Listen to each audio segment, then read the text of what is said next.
તો આપણી સાથે નોવામાં પ્રોફેશનલ ક્લાયન્ટ ગ્રુપના સાગર દોશી જોડાઈ ગયા છે. ગુડ મોર્નિંગ સાગર. સાગર, લાસ્ટ વીક આપણે જ્યારે વાત કરી ત્યારે બધું જ પોઝિટિવ હતું અને સડન હવે પાછું આપણે જોઈ રહ્યા છે કે અત્યારે જીઓ પોલિટિકલ ટેન્શન જે છે તે અત્યારે ફૂલ ફોર્મમાં અત્યારે ચાલી રહ્યું છે અને પૂરું ઇફેક્ટ જે છે આપણને માર્કેટ પર થતું જોવા મળી રહ્યું છે. પરંતુ બીજી તરફ એક ઇમ્પોર્ટન્ટ વાત એ છે કે ડોલરમાં જે નરમાશ આવી છે તેને કારણે કરીને એફઆઈસનો રૂખ જે છે અત્યારે હવે આપણને બદલતો જોવા મળી રહ્યો છે. તેના પર પણ ખાસ ફોકસ રાખવાનું રહેશે. ત્રીજો પોઈન્ટ છે બ્રેન્ટ ક્રૂડ. બ્રેન્ટ ક્રૂડ હવે 75ની ઉપર સસ્ટેન છે, જે આપણા માર્કેટ માટે ખૂબ જ નેગેટિવ છે. ઘણા બધા એવા રીઝન્સ છે જે માર્કેટને પ્રેશર આપી રહ્યા છે. અપર લેવલ્સ પર રેઝિસ્ટન્સને નિફ્ટી ક્રોસ કરવામાં પણ નિષ્ફળ જઈ રહી છે. આ સિચ્યુએશનમાં તમે માર્કેટને કેવી રીતે જુઓ છો? Good morning. જે તમે 3 પોઈન્ટ ડિસ્કસ કર્યા એ બહુ ઇમ્પોર્ટન્ટ છે. તો આપણે વન બાય વન જીઓપોલિટિકલની વાત કરી લઈએ. તો હમણાં જે જીઓપોલિટિકલ ટેન્શન ચાલી રહ્યું છે કરન્ટલી એ ઈરાન અને ઇઝરાયલનું કોન્ફ્લિક્ટ ચાલી રહ્યું છે. આ એક કોન્ફ્લિક્ટ ડિફરન્ટ છે બીજા બધા કોન્ફ્લિક્ટ કરતાં, બિકોઝ કે અહીંયા ડાયરેક્ટ ક્રૂડ પ્રાઇસીસને ઇમ્પેક્ટ થાય છે અને ક્રૂડ પ્રાઇસીસને ઇમ્પેક્ટ અને ડાયરેક્ટલી ઇન્ડિયાને બી ઇમ્પેક્ટ કરી રહ્યું છે. સો આપણે નંબર્સમાં જોઈએ સો અગર ક્રૂડ પ્રાઇસ આપણે લાસ્ટ વીકમાં જોયું તો 15% આપણે એક વીકમાં ક્રૂડમાં મૂવમેન્ટ અપસાઇડની જોઈ છે. જ્યારે અગર ક્રૂડ $10ની મૂવ આવે છે તો આપણી ફિસ્કલ ડેફિસિટ 0.5%થી આપણું ફિસ્કલ ડેફિસિટ વધી જાય છે. તો આ ડાયરેક્ટ એક ઇનડાયરેક્ટલી ડાયરેક્ટલી આપણે આ કોન્ફ્લિક્ટમાં પાર્ટ છીએ અને જ્યાં સુધી આ કોન્ફ્લિક્ટ ખતમ નથી થતું ત્યાં સુધી પ્રોબ્લી આપણું માર્કેટ સાઇડવેઝ રેન્જમાં જ રહેશે. અને તમે જે બીજું કીધું કે જે એફઆઈનું selling for the time being stop થયું છે, બટ જ્યારે આપણે MSCI ઇન્ડિયા જે હાઈલી ટ્રેડેડ ETF છે યુએસમાં, એનું આપણે નંબર જોઈએ છે તો લાસ્ટ 3-4 મહિનાના કન્ટિન્યુઅસલી સેલિંગ ત્યાં હજી છે. મતલબ ઇન્ડિયામાં હજી સેલિંગ સ્ટોપ થયું છે. But otherwise MSCI India ETF જે ટ્રેડેડ યુએસમાં છે એનું કોમ્યુનિટિવ સેલિંગ જોઉં છું તો હજી બી આઉટફ્લો કન્ટિન્યુ છે. સો મને લાગે છે ક્યાંય ને ક્યાંય આ બધા ઇમ્પેક્ટ ક્રૂડ પ્રાઇસને અને કોન્ફ્લિક્ટને લઈને મને લાગી રહ્યું છે માર્કેટમાં બધા વેટ એન્ડ વોચનું ધ્યાન રાખી રહ્યા છે. અગર હું ટેકનિકલ વાત કરું તો ટેકનિકલમાં ઉપરમાં 25,200 25,300 એક સારું સેલિંગ પ્રેશર બની રહ્યું છે. તો ત્યાં માર્કેટ ક્યાંય ને ક્યાંય એ લેવલમાં જઈને લાસ્ટ 1.5 મંથમાં આપણે જોઈએ તો આપણે મેમાં જે હાઈ માર્યા હતા 25,200 આપણે 2-3 વાર અટેમ્પ્ટ કર્યા, બટ હજી બી આપણે ડિસાઇસિવલી બ્રેક નથી કરી શક્યા 25,200 300 રેન્જ. તો મને લાગે છે ક્યાંય ને ક્યાંય આ લેવલ પર ડિસ્ટ્રીબ્યુશન થઈ રહ્યું છે અને પ્રોબેબલી નીચેમાં જે સપોર્ટ બની રહ્યો છે 24,600નો છે four the time Bing. But અગર 24,600 એક પર બ્રેક થાય છે સો પ્રોબેબલી આપણે 23,800 સુધી બી જઈ શકીએ છીએ. તો હમણાં ફોર ધ ટાઈમ બિંગ આ 23,600 ટુ 24,600 ટુ 25,200ની રેન્જમાં જ માર્કેટ રહેશે અનલેસ એન્ડ અનટિલ જ્યાં સુધી આપણે કોઈ ડિસિઝિવ મૂવ નથી જોતા યા કોન્ફ્લિક્ટ હજી બી એસ્કેલેશન નથી આવતું યા એનું સમાધાન નથી આવતું. તો ફોર ધ ટાઈમ બિંગ આપણે આ એક આ રેન્જમાં જ રહીએ છીએ. બટ ઓવરઓલ જે તમે કીધું એમ કે આ 3-4 ઇમ્પોર્ટન્ટ પોઈન્ટ્સ છે તો MSCIનું આઉટફ્લો જે ઇન્ડિયાનું છે ETF ધ્યાનમાં રાખવું જોઈએ કે બિકોઝ કે ત્યાં ઓલરેડી આઉટફ્લો ચાલી રહ્યું છે. સેકન્ડલી માર્કેટ ટેકનિકલી રેઝિસ્ટન્સ લઈ રહ્યું છે, રેઝિસ્ટન્સ પર સપ્લાય આવી રહ્યું છે, તો એ એક સેકન્ડ પોઈન્ટ છે. અને થર્ડ પોઈન્ટ તમે જે કીધું કે ક્રૂડમાં જે હિસાબથી મૂવ આવ્યું છે લાસ્ટ 1 વીકમાં 15% અને એ જ એક ટ્રિગર કરી રહ્યું છે આપણા માર્કેટને for the time being fundamental side કે આ એક ટ્રિગર પોઈન્ટ છે. તો મને લાગે છે કપલ ઓફ રીઝન છે. પ્લસ આપણે ઓવરઓલ બ્રેથ જોઈએ માર્કેટની. પેલા રસેલ 2000ની આપણે લાસ્ટ વીકમાં ડિસ્કસ કરેલું કે રસેલ 2000નું market breadth number of stock trading above 50 DMA almost 90% પહોંચી ગયા હતા. આપણે ઇન્ડિયામાં બી આપણે લાસ્ટ વીકમાં 90% જોયેલું. તો ત્યારથી થોડું ઓવરબોર્ડ ઝોન આપણે કહી શકીએ શોર્ટ ટર્મ માટે. અને એ જ એક ટ્રિગર સાઇન છે કે ફોર ધ ટાઈમ બિંગ હજી બી આપણે નેક્સ્ટ 7-8-10 ડેઝ આપણે કન્સોલિડેશન અને કરેક્શન પ્રાઇસમાં જોઈ શકીએ છીએ અને ઓવરઓલ રેન્જ બાઉન્ડ મૂવ જોઈ શકીએ છીએ. તો four the time Bing avoid માર્કેટની સલાહ છે. એક રેન્જમાં ટ્રેડ કરી રહ્યા છે, જ્યાં સુધી રેન્જમાં છે ત્યાં સુધી કાઇન્ડલી અવોઇડ, અને જ્યાં સુધી ડિસિઝિવ બ્રેકઆઉટ નથી આવતા હાયર સાઇડ પર યા નીચેમાં એક 24,000ની અરાઉન્ડ લેવલ નથી આવતા જ્યાં આપણે પોર્ટફોલિયો એક્યુમ્યુલેશન કરી શકીએ છીએ તો કરંટ પ્રાઇસ પર ફોર ધ ટાઈમ બિંગ માર્કેટને અવોઇડ કરી શકીએ છીએ. કરવાની સલાહ આપણને આ ખાસ સાગર તરફથી મળી રહી છે અને ખાસ કરીને નો ડાઉટ નિફ્ટી અને બેંક નિફ્ટી કે રેન્જમાં પણ અત્યારે આપણને કારોબાર કરતી પણ જોવા મળી રહી છે.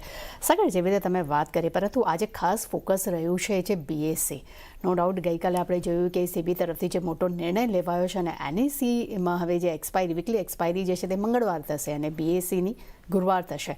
ડેફિનેટલી એનું એક સારું એવું પ્રીમિયમ પર એક કહી શકાય કે ઇમ્પેક્ટ જે છે આપણને બીએસસીના કાઉન્ટર પર જોવા મળી શકે છે, જેને કારણે આપણે જોઈ રહ્યા છીએ એક સેલિંગ પ્રેશર પણ અહીંયા જોવા મળી રહ્યું છે.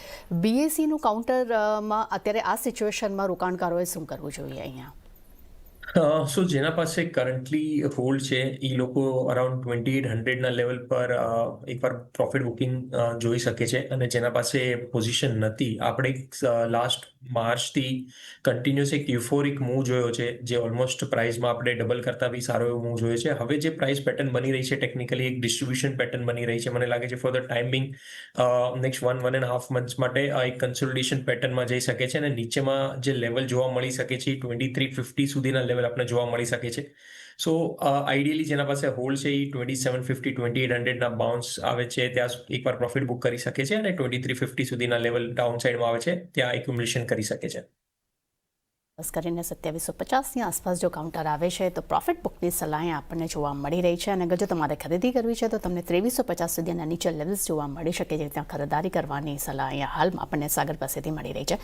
સાગર, આપણે બ્રેક લઈએ, પરંતુ બ્રેક બાદ આપણે ખાસ કરીને આ એનએસસીની જે એક્સપાયરીમાં જે ચેન્જીસ આવ્યા છે જેને કારણે કરીને એસબીઆઈ ખૂબ જ એક ફોકસમાં જોવા મળી શકે છે, તેના પર આપણે ડિસ્કશન કરીશું. પરંતુ એક નાનકડો બ્રેક લઈ લઈએ પહેલાં.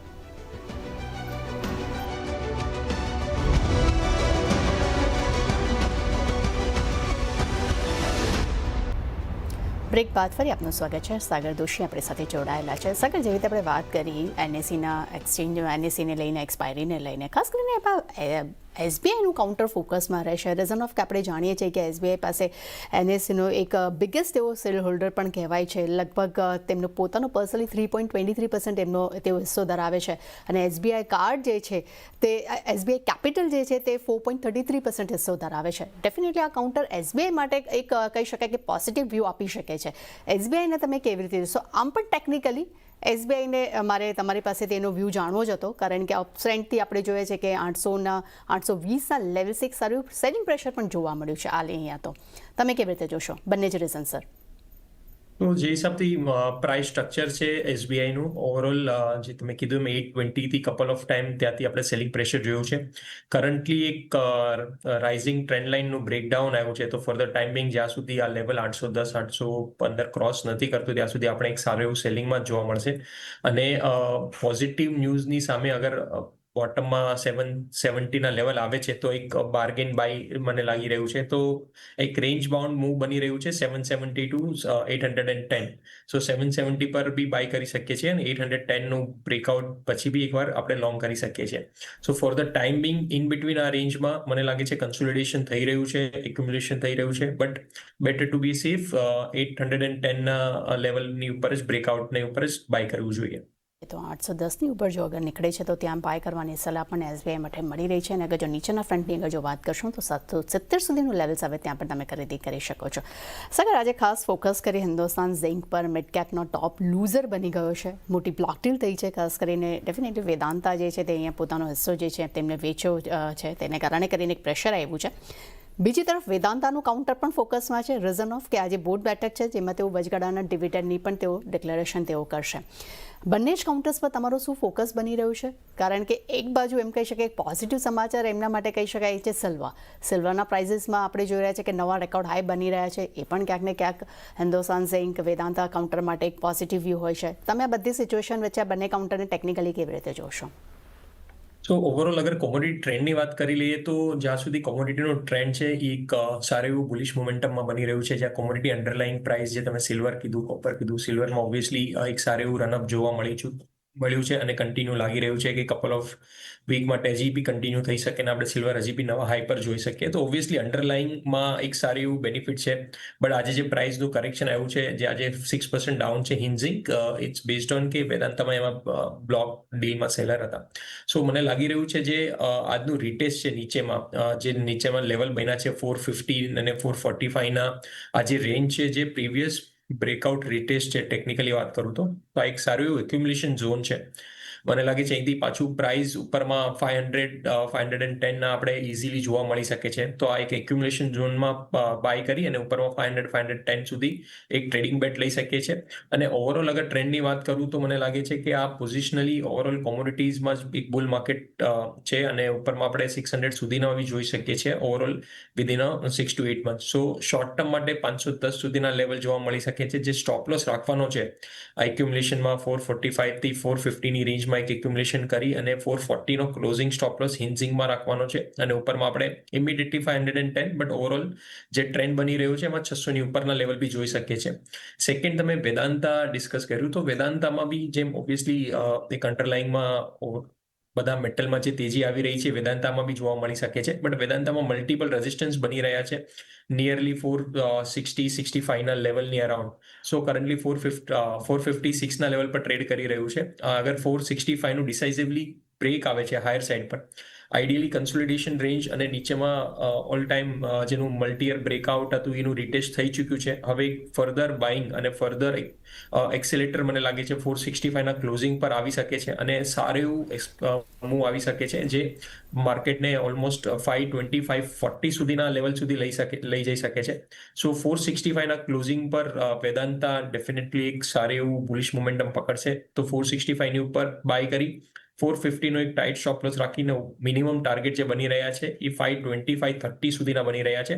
સો આ એક ટ્રેડ માટે ધ્યાન રાખવું જોઈએ. ઓકે, તો વેદાંતા માટે ખાસ કરીને 450ના સ્ટોપ લોસ સાથે અહીંયા ખરીદારીની સલાહ છે અપર લેવલ્સ પર તમને અગર, પરંતુ કાઉન્ટર 465ની ઉપર નીકળે ત્યારબાદ ખરીદારીની સલાહ છે. ટાર્ગેટની વાત કરશો તો તમને 540 સુધીના લેવલ્સ પણ જોવા મળી શકે છે અને હિન્દુસ્તાન ઝિંકની અગર જો વાત કરશો તો 510 લેવલ તમને જોવા મળી શકે છે. નીચે તમને સ્ટ્રોંગ સપોર્ટ 550 સુધીનો અહીંયા રાખવાની સલાહ આપણને હાલમાં સાગર પાસેથી મળી રહી છે. સાગર, ડેફિનેટલી જેવી રીતે તમે અત્યારે મેટલ્સ પર તો ફોકસ કરાવ્યું છે, પરંતુ જેવી રીતે મેટલની વાત કરીએ તો આપણે ગોલ્ડ સિલ્વરને પણ આપણે યાદ કરી જ લઈએ તો આપણે જોઈ રહ્યા છીએ કે ગોલ્ડ સિલ્વર્સમાં જે તેજી આવી રહી છે તેને કારણે કરીને ખાસ કરીને મુત્તુત અને મન્નાપુરમ ફાઇનાન્સ આ બંને જ કાઉન્ટર્સ ફોકસમાં છે. ખાસ કરીને આ વખતે સિચ્યુએશનમાં આપણે જોઈ રહ્યા છીએ કે મન્નાપુરમની કમ્પેરિઝનમાં મુત્તુતનું આપણને એક સારો એવો અપટ્રેન્ડ જોવા મળી રહ્યો છે. મુત્તુત ફાઇનાન્સ આજે નવા રેકોર્ડ હાઈની નજીક છે. ટેકનિકલી આ બંને કાઉન્ટર્સ તમે કેવી રીતે જોશો અહીંયા?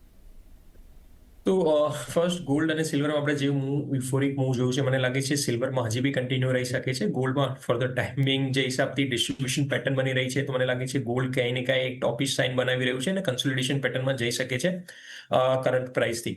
હવે હું મુત્તુત અને મન્નાપુરમની વાત કરી લઈએ તો મુત્તુતમાં જે હિસાબથી મૂવ આવ્યું છે લાસ્ટ 1 મંથમાં જે સ્ટોકમાં આપણે 2000ના પ્રાઇસથી ઓલમોસ્ટ આપણે 2650નું પ્રાઇસ કરન્ટલી ચાલી રહ્યું છે. હવે એક four the time Bing short ટર્મમાં એક મલ્ટિપલ ડાયવર્જન્સ બની રહ્યા છે. અગર હું ટેકનિકલી વાત કરું તો એક બેરિશ ડાયવર્જન્સ આપણે કહી શકીએ, નેગેટિવ ડાયવર્જન્સ કહી શકીએ છીએ પ્રાઇસમાં. આ એક સાઇન છે એક સાઇડવેઝ મૂવ અને પ્રાઇસ કરેક્શનની. તો પ્રોબેબલી આપણે નીચેમાં જે પ્રાઇસ કરેક્શન જોવા મળી શકે છે મુત્તુતમાં એ 2500-2550નું એક રેન્જ શાયદ આપણે પાછું રિટેસ્ટ નેક્સ્ટ 1.5 મતલબ 10-15 દિવસમાં આપણે શાયદ જોવા મળી શકે છે. અને ફોર ધ ટાઈમિંગ જેના પાસે હોલ્ડ છે એકવાર પ્રોફિટ બુકિંગ કરી શકે છે શોર્ટ ટર્મ માટે અને નીચેમાં પ્રાઇસ 2550 અને 2500ના લેવલ આપણે શોર્ટ ટર્મમાં જોવા મળી શકે છે. જ્યારે હું મન્નાપુરમની વાત કરું તો મન્નાપુરમ કરન્ટલી 268ના લેવલ પર ટ્રેડ કરી રહ્યું છે. આ કાઉન્ટરમાં આપણે ઓલરેડી એક 285 થી 265નું એક મૂવ જોઈ ચૂક્યા છે અને જે નીચેમાં જે પ્રાઇસ પેટર્ન ઓપન થઈ રહી છે એ 255-260 ના રેન્જ માટે છે. સો જેના પાસે હોલ્ડ છે બીકોઝ ડાઉન સાઇડ લિમિટેડ છે 260 સુધી, તો મને લાગે છે હોલ્ડ કરવું જોઈએ. અને જેના પાસે નથી પોઝિશન એ 255-260ની રેન્જમાં એક મન્નાપુરમ એડ કરવાનું સારું એક લેવલ બની શકે છે. અને ઉપરમાં જે ટાર્ગેટ બની રહ્યા છે એ 320-330ના બની રહ્યા છે મન્નાપુરમ માટે. સો કરેક્શનમાં અગર 2-3% કરેક્શન આવે છે પ્રાઇસમાં હજી બી, સો અપ ટુ 50-55ની રેન્જમાં એક લોંગ કરી 245નો સ્ટોપ લોસ રાખીને 320 સુધીના ટાર્ગેટ આપણે મન્નાપુરમમાં જોઈ શકીએ છીએ. વેરેઝમાં મુત્તુતમાં આપણે 225-50ની સુધી વેઇટ એન્ડ વોચ કરવું જોઈએ. 2500-2550ની રેન્જમાં આવે ત્યારે આપણે નવો કોલ બનાવી શકીએ છીએ. હાલમાં મન્નાપુરમ માટે ખરીદારીની સલાહ અને મુત્તુત માટે અહીંયા વેટ એન્ડ વોચની સલાહ આપણને જોવા મળી રહી છે. સાગર, આપણે એક બ્રેક લઈએ તે પહેલાં ડીએલએફ પર ખાસ કરીને ફોકસ કરી લઈએ. ડીએલએફે કહી શકાય કે રેકોર્ડ લેવલ્સ પર તેમનું આજે સેલ્સ આપણને જોવા મળ્યું છે. ખાસ કરીને ગુરુગ્રામમાં તેમને 1100 કરોડના લક્ઝરી પ્રોજેક્ટ તેમના 5 દિવસમાં પૂરો પ્રોજેક્ટ તમને વેચાઈ ગયો છે.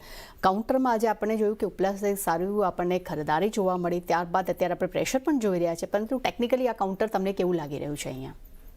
આપણે નિફ્ટી રિયાલિટીની વાત કરીએ, રિયાલિટી સેક્ટરની, તો ઓવરઓલ એક જે આપણે 850ના લેવલ પર ડિસ્કસ કર્યું હતું કે એમાં એક સારું એવું બ્રેકઆઉટ આવ્યું છે ને ઓવરઓલ 1080 અને 1100 સુધીના પ્રાઇસ ટાર્ગેટ ઇન્ડેક્સ પર જોવા મળે છે. ઓલમોસ્ટ આપણે લાસ્ટ વીકમાં આપણે 1050 સુધીના હાઈ જોવા મળી ચૂક્યા છે. હવે જે પ્રાઇસ પેટર્ન બની રહી છે, જે મને લાગે છે કે કન્સોલિડેશન આમાં બી એક કન્ટિન્યુ છે, અને ડીએલએફની અગર હું વાત કરું તો એમાં સિમિલર પ્રાઇસ પેટર્ન અને સ્ટ્રક્ચર છે. ડીએલએફમાં જે ઉપરમાં હાઈ બન્યા છે 885, 886ના, મને લાગે છે જે પ્રીવિયસ ટોપ બી ડિસેમ્બરમાં જે બન્યો હતો એનો સિમિલર હાઈ છે. સો આ જ્યાં સુધી હાઈ નીકળતા નથી, નવા ફ્રેશ હાઈ બનતા નથી, ત્યાં સુધી four the time Bing avoid કરવું જોઈએ. નીચેમાં અગર 820 સુધીના લેવલ જોવા મળે છે તો આ ડેફિનેટલી એક પાછું લોંગ બની શકે છે. So on a breakout above 885 or near to 820 એક કન્સોલિડેશન રેન્જ બંને સાઈડ કરી શકીએ છીએ, અને બ્રેકઆઉટ પર બી બાય છે અને ડાઉન સાઈડમાં બી 820, 825ની રેન્જમાં બી બાય છે, જેમાં આપણે સ્ટોપલોસ 800નો રાખવાનો રહેશે, અને જે બ્રેકઆઉટ પછી બાય કરીએ છીએ એમાં સ્ટોપલોસ 855નો રાખી અને આપણે ઉપરમાં અગર બ્રેકઆઉટ આવે છે તો મિનિમમ ટાર્ગેટ જે બની રહ્યા છે 1020ના બની રહ્યા છે. સો આ એક ટ્રેડ ડેફિનેટલી 885ની ઉપર અટેમ્પ્ટ કરવું જોઈએ. તો ડીએલએફમાં 885ની ઉપર જો કાઉન્ટર જાય છે, ત્યારબાદ અહીંયા ખરીદારીની સલાહ, સ્ટોપલોસ 850ની સલાહ. અપર લેવલ્સની અગર ટાર્ગેટની વાત કરશું તો 1020 સુધીના લેવલ્સ પણ તમને જોવા મળી શકે છે, પરંતુ અગર નીચે આવે છે 820 તો ત્યાં પણ ખરીદારીની સલાહ હાલમાં આપણને મળી રહી છે. સાગર, આપણે એક નાનકડો બ્રેક લઈ લઈએ. બ્રેક બાદ આપણે આપણા ટ્રેડિંગ કોલ્સ પર પણ ફોકસ કરશું.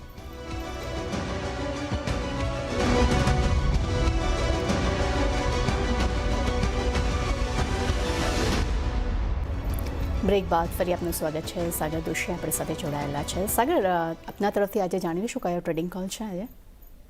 આપણે જે ડિસ્કસ કર્યું માર્કેટ પર, એ ઓવરઓલ માર્કેટમાં જ્યાં સુધી રેન્જમાં છે ત્યાં સુધી આઈડિયલી જે સિચ્યુએશન બની રહી છે, ઓવરઓલ ઈરાન અને ઇરાકનું જે કોન્ફ્લિક્ટ બની રહ્યું છે, ત્યાં આ પીરિયડમાં ideally defensive sector outperform કરશે. સો લાઇકલી છે કે હજી બી નિફ્ટી આઈટીમાં એક લાસ્ટ લેગ અપ મૂવ બાકી છે, જે ઇન્ડેક્સને 40,500ના લેવલ સુધી લઈ જઈ શકે છે. કરન્ટલી 39,000ના લેવલ પર ટ્રેડ કરી રહ્યું છે ઇન્ડેક્સ. સો સાયન્ટ જે એક સ્ટોક છે, કરન્ટલી ટ્રેડ કરી રહ્યું છે અરાઉન્ડ 1320ના લેવલ પર, 1327ના લેવલ પર કરન્ટલી ટ્રેડ કરી રહ્યું છે. મને લાગી રહ્યું છે આમાં એક બોટમ ફોર્મેશન થઈ ચૂક્યું છે. આઈટી પેકની સાથે હજી બી આઈડિયલી મૂવ નથી આવ્યો કાઉન્ટરમાં. એનું જે ડાઉન ટ્રેન્ડ હતું એનું એક રિટેસ્ટ કરી અને હાયર હાઈ બનાવી રહ્યું છે, અને 20 DMAનું બી રિટેસ્ટ છે. મને લાગે છે કે આ કાઉન્ટર શોર્ટ ટર્મમાં 1425, 1450ના લેવલ સુધી જઈ શકે છે. એમાં જે સ્ટોપલોસ રાખવાનો છે 1280નો સ્ટોપલોસ રાખી અને ઉપરમાં આપણે 1425 સુધીના લેવલ જોઈ શકીએ છીએ. અને એક બીજું કાઉન્ટર છે ગોદરેજ એગ્રોવેટ, જે કરન્ટલી ટ્રેડ કરી રહ્યું છે અરાઉન્ડ 775ના લેવલ પર. એમાં બી એક કન્સોલિડેશન પેટર્ન બન્યું છે, અને એક લોંગ ટર્મ જોઈએ તો પ્રોબ્લી એક 825થી નીચેમાં 750ના રેન્જ પર ટ્રેડ કરી રહ્યું છે. મને લાગે છે કે ગિવન કે જે હિસાબથી માર્કેટ કન્ડિશન છે, આ એક કાઉન્ટરમાં એક ડિફેન્સિવ મૂવ આવવું જોઈએ, અને ઉપરમાં આપણે 810, 820 સુધીના લેવલ પાછા જોઈ શકીએ છીએ. જે સ્ટોપલોસ રાખવાનો છે એ રાખવાનો છે અરાઉન્ડ 752નો, અને ઉપરમાં આપણે 820 સુધીના લેવલ જોઈ શકીએ છીએ. સો આ બંને કાઉન્ટર ઓલમોસ્ટ ડિફેન્સિવ કાઉન્ટર છે, અને બંને પર ફોકસ રાખવું જોઈએ ફોર નેક્સ્ટ 1 વીક. ઓકે, તો સાગર પાસેથી આપણને બે ટ્રેડિંગ કોલ જોવા મળ્યા છે. એક છે સાયન્ટ અને બીજું છે ગોદરેજ એગ્રોવેટ, જેના ટાર્ગેટ સ્ટોપ લોસ તમે સ્ક્રીન પર જોઈ શકો છો. સાગર, આપણે ઘણા બધા શેર્સ વિશે ડિસ્કશન કર્યું છે. આપના ટ્રેડિંગ કોલ્સ પણ જાણ્યા છે. આપના તરફથી ડિસ્ક્લેમર. સો આપણે જે સ્ટોક અને સેક્ટર ડિસ્કસ કર્યા છે, અમે મારા ક્લાયન્ટો સાથે ડિસ્કસ કર્યા છે. It is safe to assume કે લોકો પાસે પોઝિશન છે. મારી અને મારા કોઈ પર્સનલ એસોસિએટની કોઈ બી પર્સનલ પોઝિશન નથી. Thank you. તે સાગર, થેન્ક યુ સાગર, અમારી સાથે જોડાવા બદલ. તે સાથે જ માર્કેટ લાઈવમાં બસ આટલું મને આપશો રજા. પણ રજા લેતા પહેલાં હું તમને જણાવી દઉં કે આ સાથે જ મની કંટ્રોલ લઈને આવી રહ્યું છે of money control super pro. અહીં તમને